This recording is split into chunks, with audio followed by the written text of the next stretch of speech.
I was super happy doing this one thing, and then this other thing was jeopardizing or minimizing and restricting this flow of happiness. Exactly. Yes. So yes. I was like, I'm gonna remove this, and it's like, how are you gonna make money? How are you? I'm like, I don't know, but I'll tell you this, I don't care.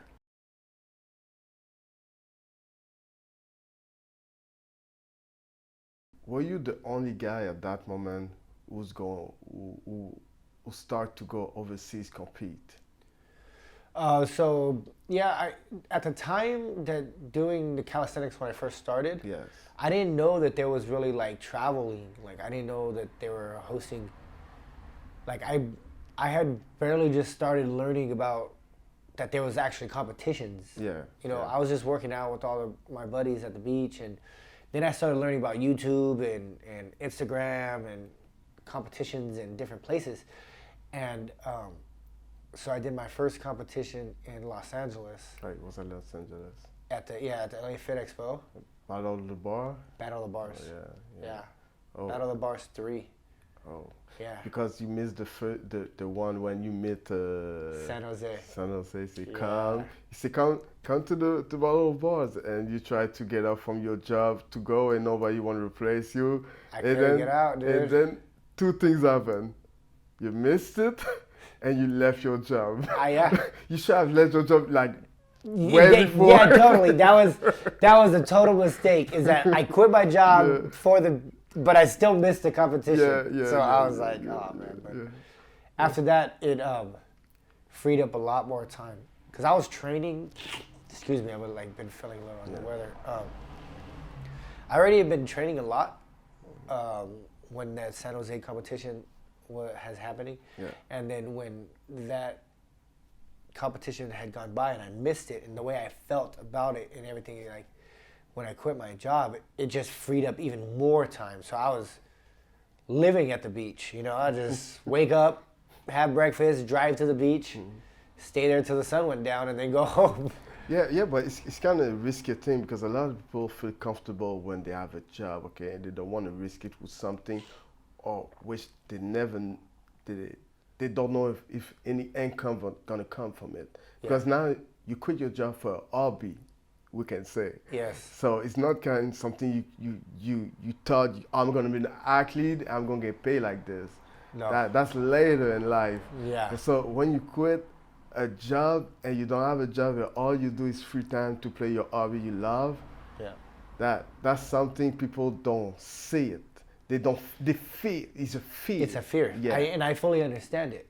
I fully understand that, you know, people are afraid of that, and I would, you know, I could see and understand it. But the thing is that I've lived my life in a way in the past that I was homeless. I was a drug addict. I've been to prison.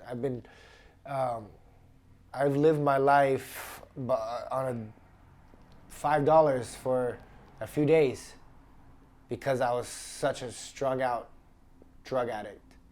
I was at such a low point in my life that I had no money. Nothing. My only ambition was to get more drugs. And somehow I made it by. Yeah. I hated myself, and I hated everything I was doing. I hated every moment. I was depressed. I was a drug addict. Everything was bad. But I moved forward. I made it happen, right? And before calisthenics, it got dark. You know, my depression was bad. You know, I was very suicidal, and to feel what calisthenics had done for me, it made me feel better, made me feel happy, gave me joy when I hated everything. I hated myself, I hated the world, and calisthenics made that go away. So that's what I focused on. You know, when I quit my job, it was because I Make a decision. I made a decision because it jeopardized my happiness, right? Like I was super happy doing this one thing, and then this other thing was jeopardizing or minimizing and restricting this flow of happiness. Exactly. Yes. So yes. I was like, I'm gonna remove this, and it's like, how are you gonna make money? How are you? I'm like, I don't know, but I'll tell you this, I don't care. I've been to the point of no money. I've been to the point of living on the street, sleeping at the light. Like, you know, I'm poor, homeless. I've been there. And I've moved forward somehow, some way.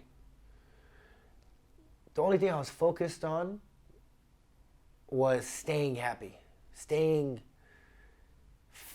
keep fueling this new feel of being alive. And I didn't want to do anything else.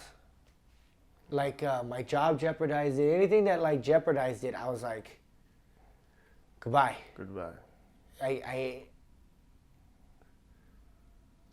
The depression after my mom died was bad. It was really, really bad. And it hurt a lot. Yeah. And I didn't want it to come back.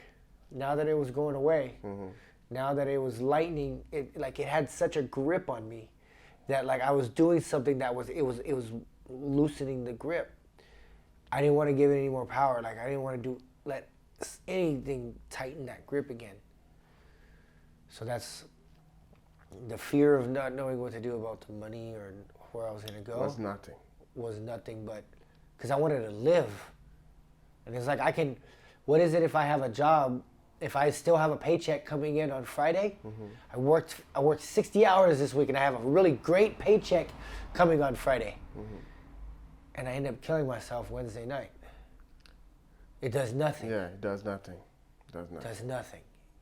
And why work yourself to the bone? Why stay in a negative space if it's doing nothing to help you grow?